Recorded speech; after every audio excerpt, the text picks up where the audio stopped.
Vamos iniciar esta aula, digamos assim, sobre o mito das Amazonas, ou mais especificamente sobre o reviver o mito das Amazonas.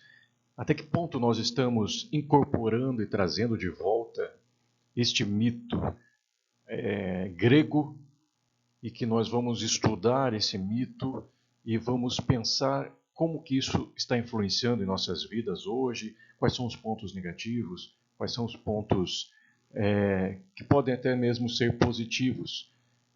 Existe um tipo de possessão arquetípica, de possessão mítica nos tempos atuais, e nós temos visto uma grande personagem da Amazonas, que é a Mulher Maravilha. Hoje em dia ela está presente em muitos eventos da sociedade atual, como uma representante da força da mulher, como uma representante do discurso, do movimento feminista.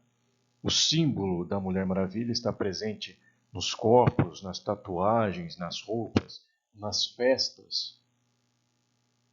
Então nós estamos trazendo esse mito de volta. O que isso representa? E aqui, iniciando, nós temos esse PowerPoint com a seguinte frase: sexo sim, marido não. Nem pensar. Então, sexo sim, marido nem pensar. Isso é uma frase também que muitas vezes está no inconsciente coletivo da nossa sociedade. Muitas mulheres querem o prazer, o sexo, a utilização do homem. O sexo eu quero, o prazer eu quero, o momento eu quero, mas o marido, que representa uma relação, que representa compromisso, que representa algo mais duradouro, não efêmero, isto eu não quero. Então, é fato que as relações elas estão sendo afetadas por um pensamento, por um discurso, e que, em grande parte, está atrelado a esse mito das Amazonas. Porque sexo sim, marido nem pensar, é uma frase que está inscrita no mito das Amazonas, como nós vamos ver. As mulheres que viviam na Ilha Paraíso, dentro desta história mítica, são mulheres que usam os homens para o sexo, para procriarem, mas não para se relacionarem. Então, isso é uma das coisas que nós vamos ver aí na sequência. Então, vamos pensar sobre isso. E a Mulher Maravilha, como eu disse, que é um ícone do movimento atual, feminista e das mulheres, ela entra na nossa sociedade em 21 de outubro de 1941 com a DC Comics, né? Aquela que faz as revistinhas, quadrinhos, e ela nasce em resposta ao Superman, que nasceu em 1933. Então antes era o Superman. E agora vem a Mulher Maravilhosa. A Mulher Maravilha. Ela adentra a Liga da Justiça, onde antes era formada pelos homens, agora ela consegue uma cadeira ali para fazer justiça.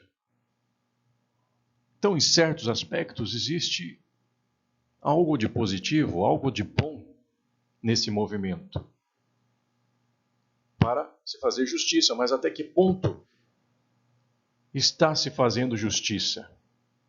Até que ponto as coisas estão caminhando para a igualdade realmente? Ou está havendo uma desigualdade? Existe um discurso, mas na prática e na realidade do dia a dia, o que acontece na sociedade? Então existe um aspecto positivo do movimento feminista, desse reviver o mito das Amazonas, mas precisamos entender e equilibrar isso para que não hajam prejuízos sociais, como os quais estamos vendo já. E para pensarmos o mito, eu utilizo aqui as palavras de Lévi-Strauss, um antropólogo que estudou os mitos, nasceu na Bélgica, faleceu em 2009. E para ele, o mito tem 3 funções: explicar, organizar e compensar. Explicar o quê? As experiências vividas e não compreendidas. Organizar o quê? A comunidade em que se vive, com instruções e punições. E compensar o quê? As perdas vivenciadas. Então imagine uma tribo antiga. E os mitos, Lévi-Strauss vai dizer que é extremamente importante para a sociedade, para realmente explicar, organizar e compensar. Imagine uma tribo antiga, os anciãos, os mais velhos, assentados com as crianças, com os jovens, e ali explicando, trazendo ensinamentos. Imagine lá explicando as experiências vividas e não compreendidas, falando do espírito da floresta, falando enfim, dos mitos, criando ali, organizando a comunidade, com instruções, punições, compensando. E esses mitos são revividos em cada sociedade. Esses mitos, eles criam arquétipos, eles criam um modelo. Arqué significa origem, início. O arquétipo vem desse modelo primordial, inicial, que a civilização vai construindo. Como diz Jung, o criador da psicologia analítica, que foi discípulo de Freud, e Joseph Campbell, que é um antropólogo, que também estudou os mitos. E eles falam muito sobre esse inconsciente coletivo humano, e que deste inconsciente coletivo humano formam-se os arquétipos, que são as personas, as máscaras sociais, que são forças psíquicas, psicológicas autônomas, como o herói, o vilão, o artista, o mestre, o sábio. Eles têm uma força autônoma, eles têm um modo de ser, um modo de se vestir, um modo de falar. Se você imaginar agora um vilão, vai vir uma imagem na sua cabeça. Se você imaginar um herói, um sábio, vai vir na sua cabeça. Imagine um mestre. Os filmes relatam o arquétipo do mestre, por exemplo. Aquele que é mais velho, às vezes tem barba branca, é mais isolado. Então, são os arquétipos. E esse propósito do mito, se nós estamos ressuscitando o mito das Amazonas, significa que as mulheres se utilizam da experiência mítica para explicar o lugar em que foram colocadas na história, organizar o lugar em que hoje se encontram e compensar as perdas de direitos sociais, as perdas dos lugares de não voz. Então, expresse os modelos arquetípicos. E quem são as Amazonas? Acredite-se que o primeiro registro do mito tenha sido na Ilíade no século VIII. Século VIII a.C., por Homero. No qual as Amazonas são chamadas de Antianeira, aquelas que lutam como homens, ou lutam contra os homens, ou são iguais aos homens. Então, Homero escreve ali na Ilíade, e entende-se que é o primeiro registro. E no século V a.C., o historiador grego Heródoto, no livro História, as chamou de Andróctones. Não sei se é assim que pronuncia, mas significa matadoras de homens. Então, Homero, na Ilíade, diz assim no texto, um trecho do texto: Uma vez viajei até a Frígia, cheia de vinhas, onde vi muitos frígios, donos de cavalos rutilantes, o povo de Otreu e de Migdon, semelhante aos deuses acampados ao longo das ribeiras do Sangário. Como aliado me posicionei entre eles naquele dia em que chegaram as Amazonas, iguais dos homens. Iguais dos homens aqui é antianeiras. Mas nem eles eram tantos como os aqueus de olhos brilhantes. Então aqui o trecho que fala das Amazonas. E Heródoto, no livro História, também fala das Amazonas. Quanto aos saurómatas, eis o que se diz sobre eles. Quando os gregos combateram contra as Amazonas, que os citas chamam aiórpatas, nome que os gregos traduzem para andróctones, que matam homens, pois aior em cita significa homem e pata quer dizer matar. Quando os gregos, dizia eu, deram combate às Amazonas, derrotando-as às margens do Termodonte, conta-se que levaram consigo em 3 navios. Então aqui são 2 textos muito antigos, um do século 8 a.C., de Homero, e outro do século V de Heródoto. E outra versão fala que as deusas resgataram as almas de mulheres mortas pelo ódio dos homens. Então, mulheres foram mortas por conta de situações com os homens, e as deusas gregas, Ártemis, Atenas, Réstia, Afrodite e Deméter, resgataram essas mulheres e formaram essa comunidade que vivia na ilha Paraíso. E essas mulheres não envelheciam e permaneciam belas. Elas foram dotadas dos poderes e qualidades das deusas, ou seja, força, beleza, conhecimento e amor. Lutavam pela justiça, igualdade e verdade. E na ilha era proibida a presença de homens. Então tem muita semelhança com aquilo que se pensa hoje. As mulheres que não se envelhecem, que querem permanecer belas o tempo todo, a busca pelo poder, da força, da beleza, do conhecimento, do amor, a luta pela justiça, igualdade, pela verdade, e a proibição da presença dos homens na vida. Então há certa semelhança. E Amazonas, é interessante que algumas versões do mito mostram que elas cortavam ou queimavam um dos seios para não atrapalhar no momento do tiro com arco, porque elas eram guerreiras, as Amazonas são guerreiras. E entende-se que é desta automutilação que se dá o nome Amazona, que no grego amazos, em um dos sentidos etimológicos é sem seio, ou aquela que não foi amamentada. Outro ponto é que, para engravidarem, de tempos em tempos coabitavam com os homens dos barcos que pela ilha passavam. Se nascesse uma menina, era treinada nas habilidades da batalha. Mas se nascesse um menino, era morto ou entregue ao pai. Não poderia viver com as mulheres. Então os meninos ali eram mortos. E simbolicamente podemos entender que hoje em dia isso de certa forma acontece. As mulheres guerreiras, as mulheres que estão nessa batalha contra os homens, digamos assim, acabam invalidando e matando o menino, o filho homem, tirando dele este poder do masculino. Então acaba tirando a consciência da identidade desse menino. E as meninas, elas são criadas para continuarem a luta, para continuarem a batalha. Então aqui é interessante, Amazonas sem seio. Aquela que não foi amamentada. E tem muitas mulheres que esse não seio, a negação do amamentar, a negação da maternidade.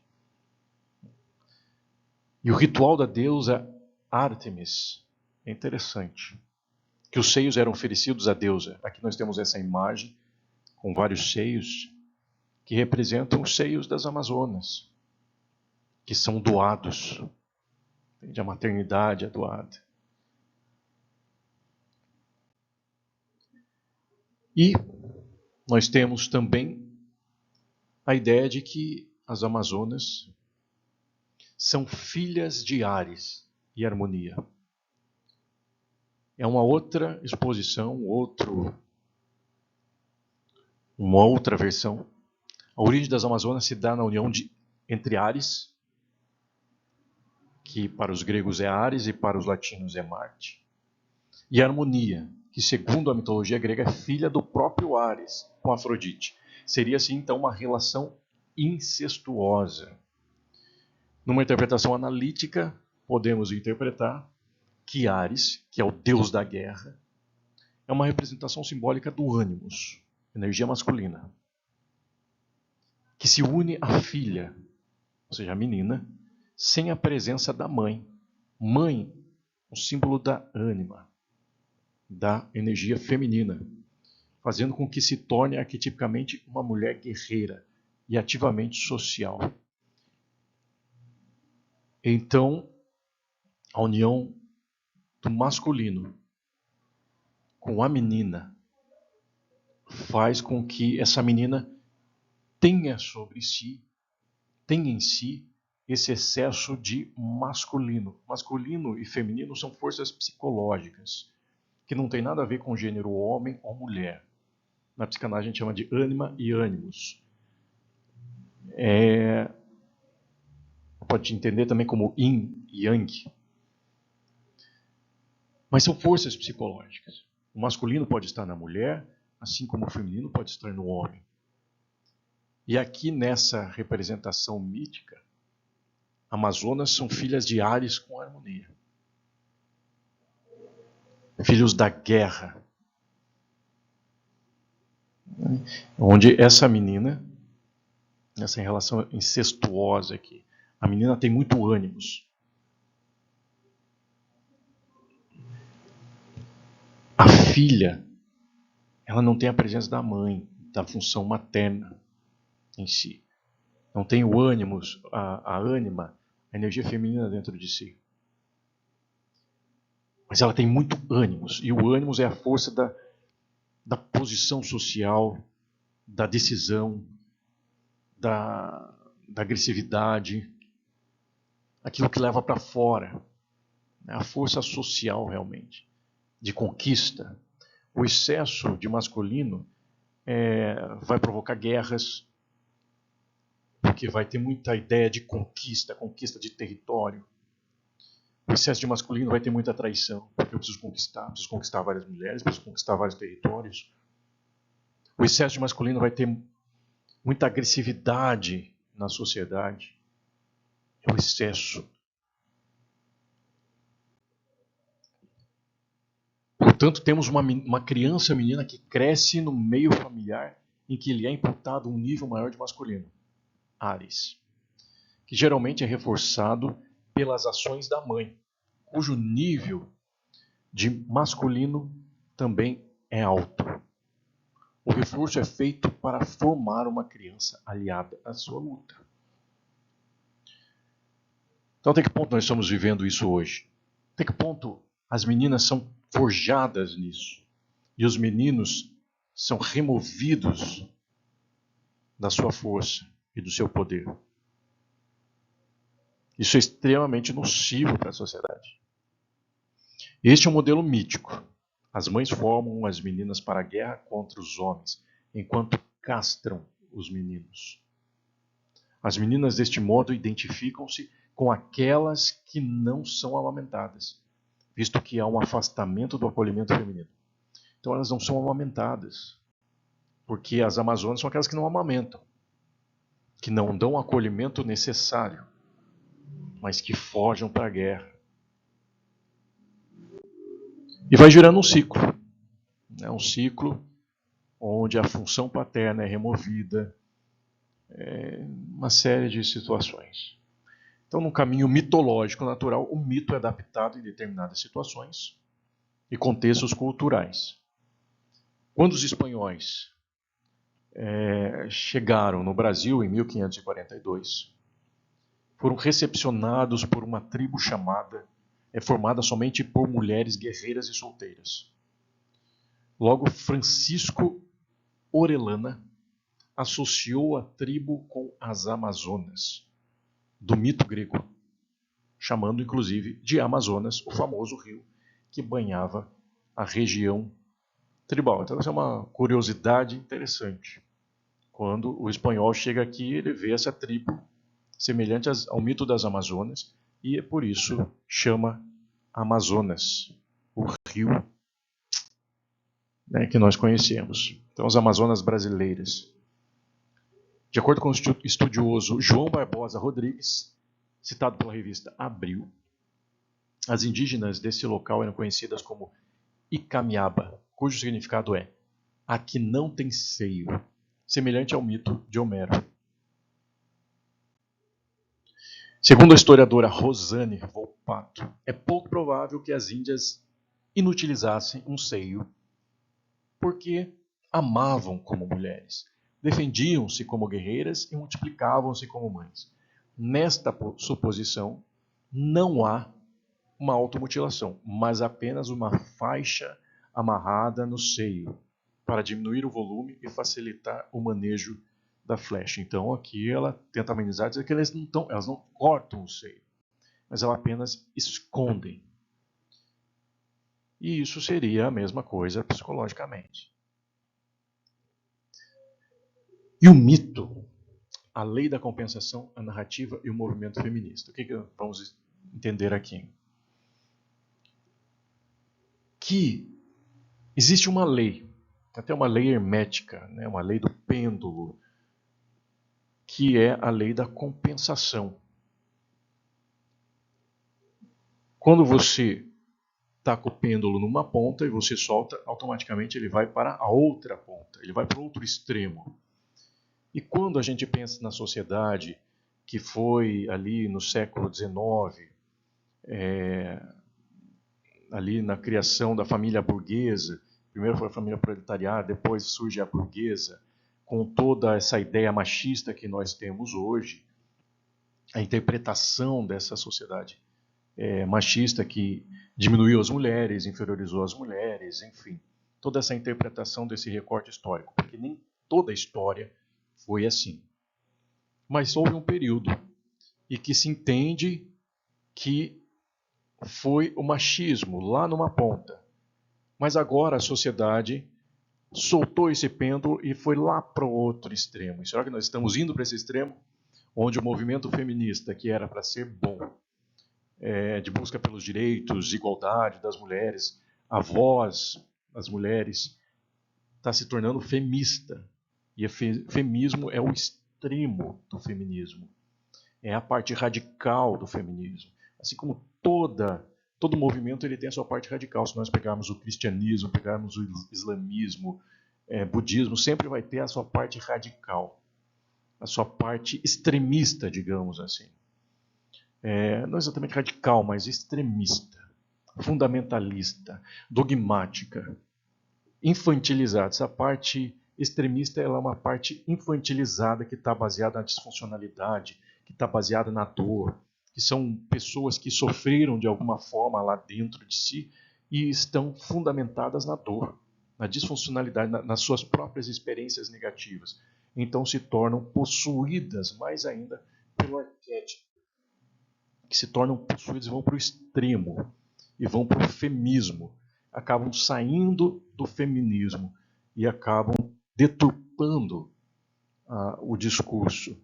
E o feminismo ele prega a superioridade da mulher sobre o homem e inverte as posições de dominância entre os gêneros. Então o feminismo, até tem um desenho aqui, o feminismo ele bate na mentalidade machista. E assim deveria ser. Entender o machismo como uma mentalidade. Machismo não é o homem, não é sinônimo de homem. É uma mentalidade, é uma ideia que foi construída tanto por homens como por mulheres. Ou seja, são ideias que foram lançadas na sociedade e que se cria uma forma de pensar comum. Não é homem e mulher. Machismo não é sinônimo de homem. Mas o feminismo, ela traz essa igualdade. Machismo igual a homem.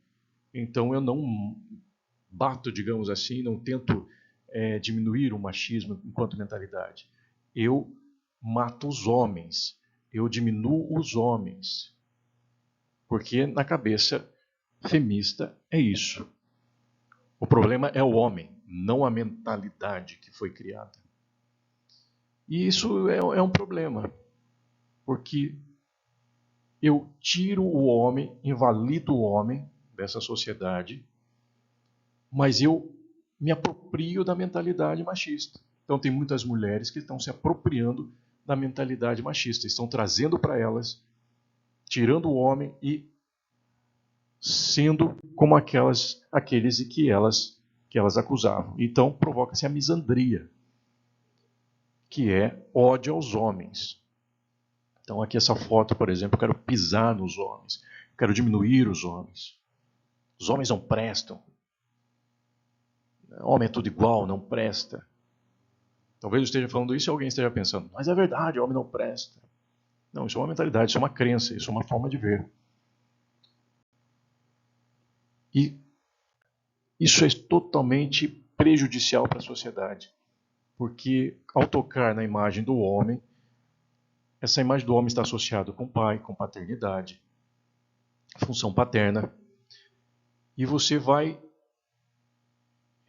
prejudicar a sociedade enquanto isso.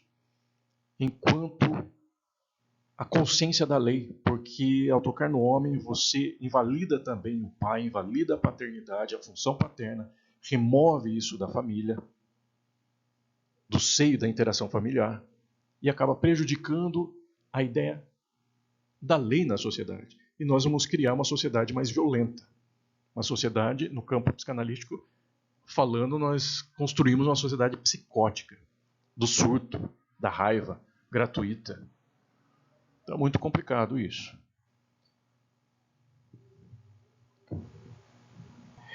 E dentro disso nós vamos entender um espírito femista. Se a gente olhar outros mitos e outras histórias, nós vamos encontrar as seguintes personagens: Jezabel e Salomé, que mandam matar a voz profética. Essas são histórias que estão na Bíblia. O espírito ou mentalidade femista não quer ouvir a voz da justiça. A voz profética é a voz da justiça, a voz que corrige. E Jezabel e Salomé são mentalidades que não querem ouvir essa voz. Elas cortam a cabeça, ou seja, a autoridade profética.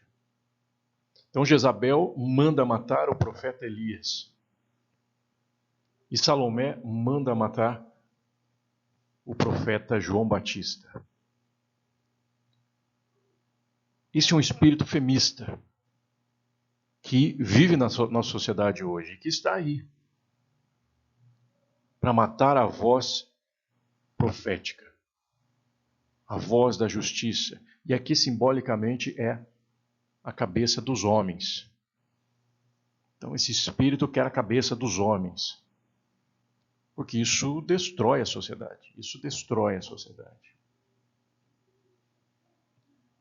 Então esse espírito, intenção, quando eu falo espírito, estou falando intenção, estou falando mentalidade,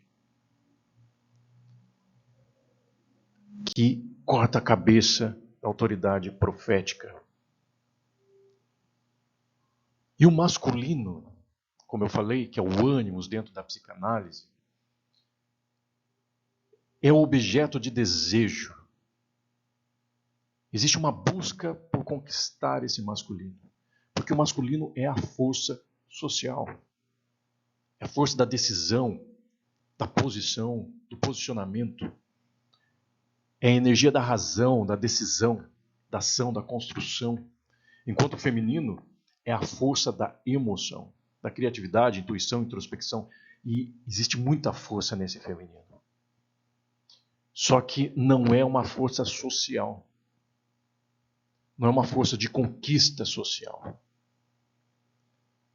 E nesse aspecto, o homem pode ser mais feminino, do mesmo modo em que a mulher pode ser mais masculina. Porque são forças psíquicas, psicológicas, não são gêneros. O ideal é o equilíbrio dessas forças em cada ser. Eu tenho que ter essa força do feminino dentro de mim juntamente com o masculino. Eu tenho que ter uma força interna e uma força externa. O avanço do machismo ou feminismo, os quais compreende o desequilíbrio. Então,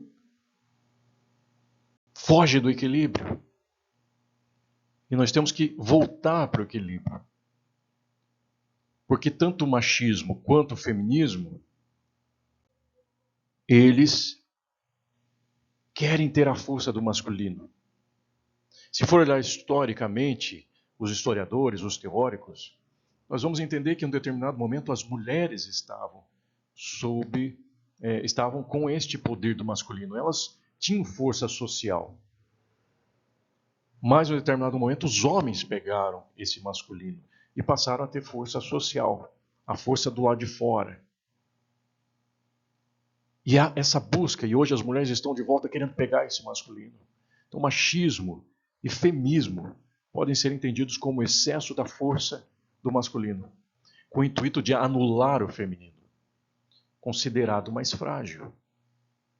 E o gênero oposto. Então quero diminuir o gênero oposto e considero o feminino como mais frágil. Então quando as mulheres estão lutando hoje, é possível pensar que elas estão em busca do masculino, que é a força do lado de fora, a força social. E estão anulando dentro de si o feminino. Elas estão tirando o homem daquela posição social e entrando naquela posição, ou seja, do excesso do masculino. E a mulher feminista, que na essência é femista, eu não estou aqui falando da feminista que é realmente centrada, equilibrada, mas a femista, por exemplo, ela é tomada por um alto nível de força psíquica no masculino, o ânimos, que visa anular a fragilidade do feminino e a figura do homem. E por outro lado, o homem machista, com o excesso do masculino, enfraquece o feminino dentro de si e também a figura da mulher. Então nós precisamos equilibrar a força do masculino e entender o que de fato está sendo buscado. Esse masculino é objeto de desejo social e que hoje está sendo desejado pelas mulheres. Então, na essência inconsciente, as mulheres estão buscando isso. Existe a ideia dos direitos e tal, mas existe um outro lado que está buscando a força do masculino. Isso é muito perigoso. Isso é muito perigoso. O excesso de masculino provoca guerra. Então, vai produzir sintomas. A ausência do diálogo promove sintomas neuróticos gerados pelo mecanismo de defesa da repressão e recalque. O que isso significa?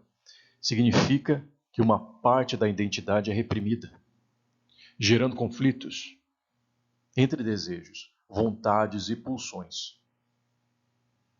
No século XIX, meados do século XX, as mulheres, por exemplo, foram acometidas pela neurose da histeria que nós conhecemos na história da psicanálise, na história de Freud, que foram as primeiras pacientes de Freud, do estudo de Freud.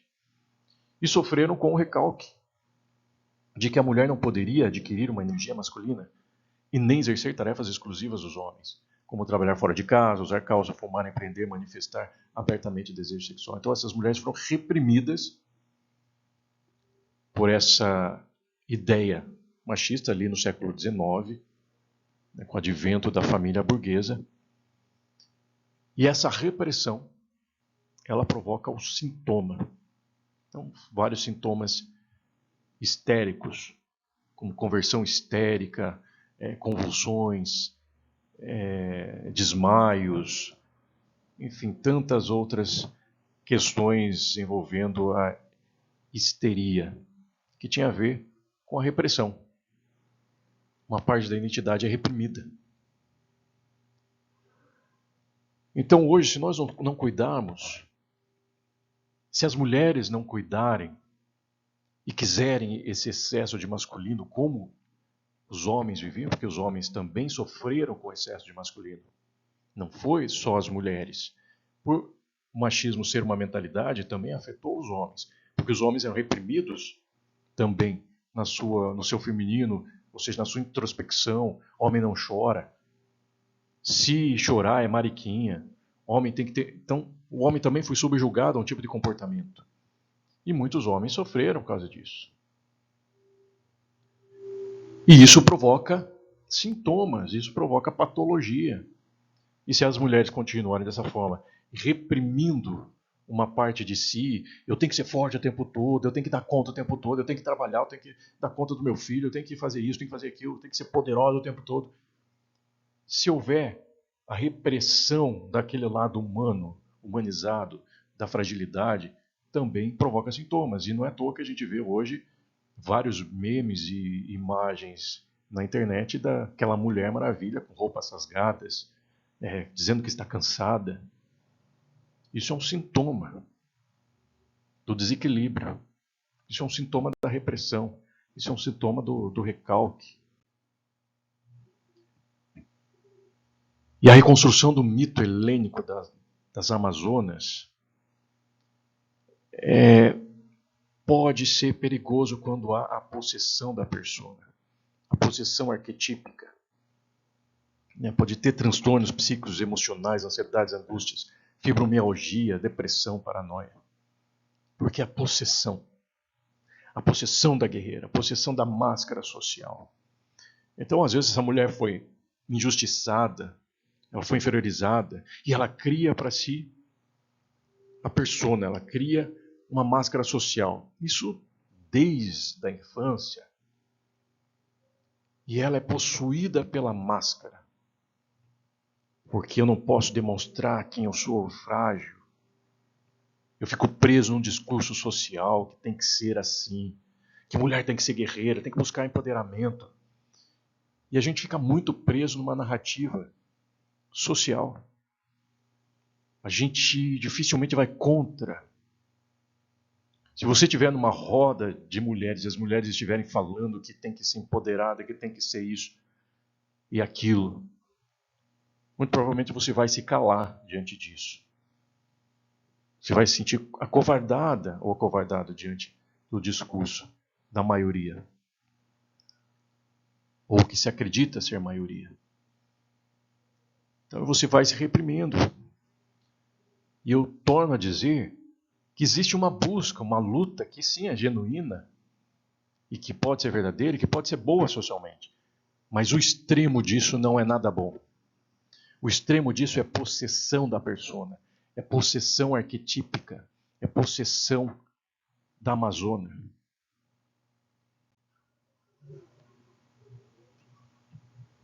Então, fica uma reflexão aqui.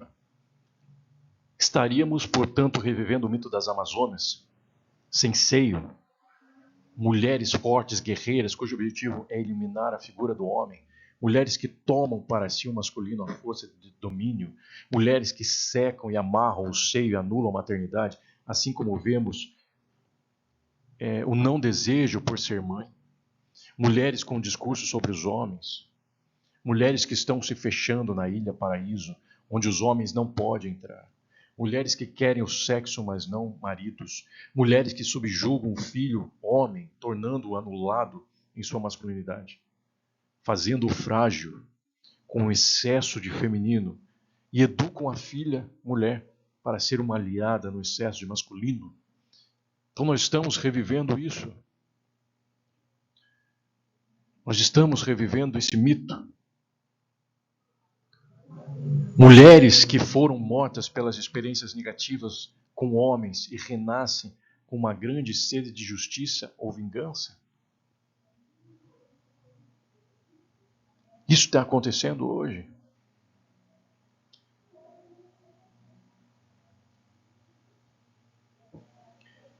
E se não houver compreensão da possessão dessa persona, a sociedade vai pagar a conta. Nossos filhos pagarão, porque a anulação do homem, da inferioridade, da inferiorização, da invalidação do homem, afeta a paternidade, como eu disse, afeta a ideia de pai, afeta a ideia de Deus, afeta muita coisa na sociedade. E transtorna a sociedade e constrói uma estrutura psicótica. E o que é a estrutura psicótica? É a estrutura do surto, é a estrutura da briga desnecessária. É aquele cara que fechou ali no trânsito, ele sai, te dá um soco, te dá um tiro, te mata. É o cara que está na fila do pão e o pão demorou 10 minutinhos e ele já começa a quebrar tudo. É aquele que perde a ideia da consciência moral. O superego, que a gente chama na psicanálise, a consciência moral se torna debilitada, a consciência da lei, o princípio da lei se torna falho na mente humana. E isso socialmente é totalmente destrutivo. E é preciso entender que o inimigo não é o homem.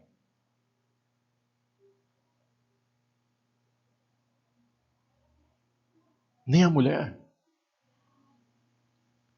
E tem uma fala do apóstolo Paulo, no livro de Efésios 6:2, que diz: porque não temos que lutar contra a carne e o sangue, mas sim contra os principados, contra as potestades, contra os príncipes das trevas deste século, contra as hostes espirituais da maldade, nos lugares celestiais. Essas palavras de sabedoria revelam que existem forças para além da carne e sangue, para além do visível e aparente. E é nessas forças invisíveis, inconscientes, que devemos prestar atenção. Então a gente tem que prestar atenção na mentalidade. Aqui quando eu falo forças, eu não estou falando exatamente espíritos e tal. Não, a mentalidade aqui que nós temos que lutar contra. O problema não é o homem, o problema não é a mulher. Nós precisamos olhar para aquilo que de fato é importante, que é a mudança da mentalidade. A luta não é contra a carne e o sangue, a luta não é contra o homem, mas contra uma mentalidade. E se isso não for entendido, a mulher pega a mentalidade que estava e continua vivendo da mesma forma, e a sociedade continua da mesma forma. Só mudam os papéis. Então, nós precisamos pensar nisso.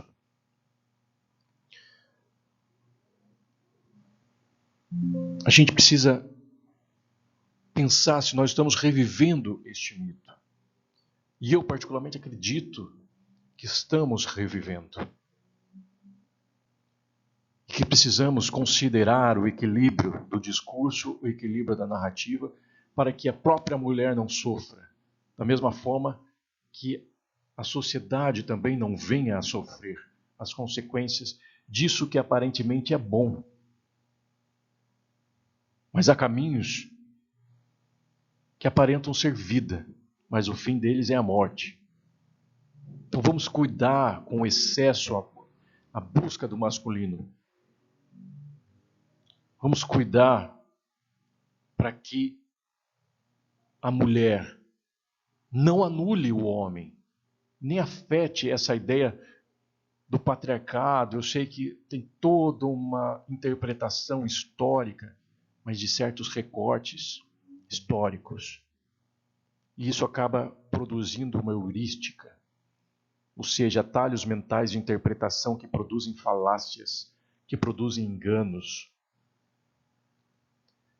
E eu vou dar um exemplo dessa heurística. Se tiver um casal, por exemplo, brigando aqui na frente, as mulheres vão tender, ou a maioria, seja homem ou mulher até mesmo, vão olhar para essa briga e tender a pensar que quem está sendo violento e abusador é o homem e não a mulher. Vão olhar a mulher apenas como alguém que está se defendendo, ainda que ela esteja batendo neste homem. Vão pensar da seguinte forma: ela deve estar batendo porque ele merece, porque ele bateu nela primeiro. Essa interpretação pode gerar muitos enganos e está baseado na heurística da representatividade, na heurística da disponibilidade. Porque o discurso está tão enraizado na sociedade, você liga a televisão e fala de feminicídio, fala do homem abusador, fala disso, fala daquilo outro.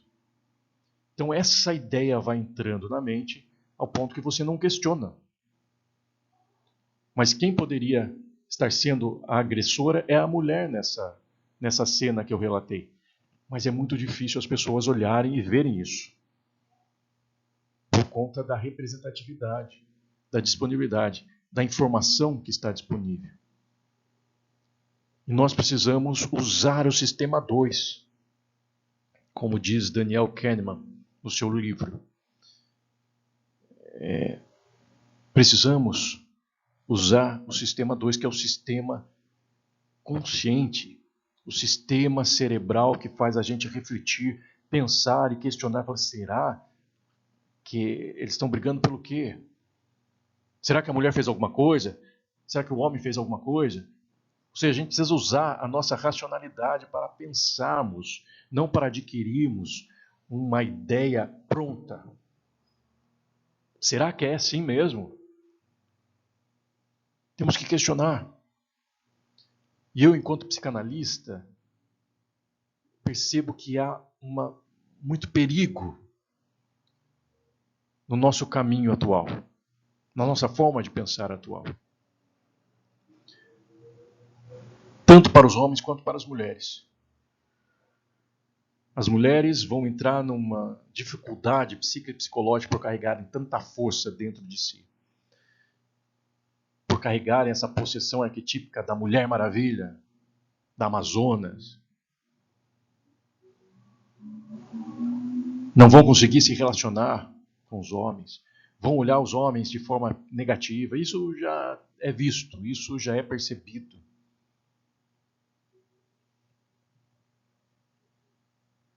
Então é muito complexo. Os homens, antigamente, sob o discurso do machismo, são aqueles que mais se suicidam. Aqueles que mais usam drogas. Mas se inverter isso, as mulheres vão ser as que mais se suicidam. E as mulheres vão ser as que mais usam drogas. Então nós precisamos equilibrar, trazer justiça ao tempo atual. E cuidar com esse mito da Amazonas, que aparentemente parece uma coisa tão bonita, mas pode ser destrutivo. Então fica aqui essa reflexão para nós pensarmos e refletirmos.